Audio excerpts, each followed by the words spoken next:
baada ya kuwa umefanya huduma madhabahuni, huduma yoyote ile ambayo inahusisha madhabahu, iwe unaimba au unafundisha, upako ukaonekana, nguvu za Mungu zikashuka, sifa zikawa nyingi. Unajua pale watu ambapo wanakusifia, vigelegele ambavyo watu wanavipiga kwako. Wakati mwingine mtu anaweza kusema utukufu kwa Mungu, lakini in real sense anasema yani nimeua.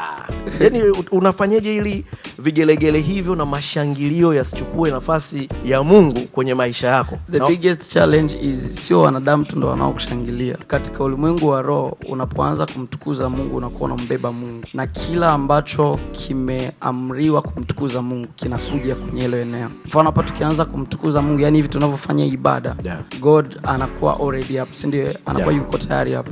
Angels wanakuwa wanazunguka kwenye hilo eneo. Sasa kanuni ya kiibada ni kwamba Mungu ana covering, ana uso unaitwa utukufu, na wale angels wanatafuta popote penye utukufu and then wanaenda wana bow down. Sasa mwanadamu anaona manifestation in the flesh ya kile ambacho kimeanza katika ulimwengu wa roho. Yes. Ndio maana wazee 24 wana wimbo ambao unatofautiana na malaika wote. Wa wimbo unaimbwa wastahili wewe kupokea utukufu. Yani ni kwamba katika ulimwengu wa roho na wa mwili, wale wazee 24 kuna watu wamesimama mbele yao ambao wanawasifu wao, kwa sababu ni wao ndo wamembeba huyo Mungu. Sasa lazima wao zile sifa waziaddress kwa anayestahili kuzipokea. So mwanadamu siku zote anasimama kuwa channel ya sifa kumfikia Mungu. Yani watu kuja kunisifia sio kitu cha ajabu sana kwamba umefanya vizuri, kwa sababu I know nimembeba mtu ambaye anastahili kusifiwa. Kwangu mimi ni kuhakikisha zile sifa ninazitransfer, nikielewa kabisa kwamba I'm just a channel ambayo sifa zinatakiwa zipite kwangu. Nikisahau hicho kitu ataondoka, akiondoka watamsifia mtu mwingine.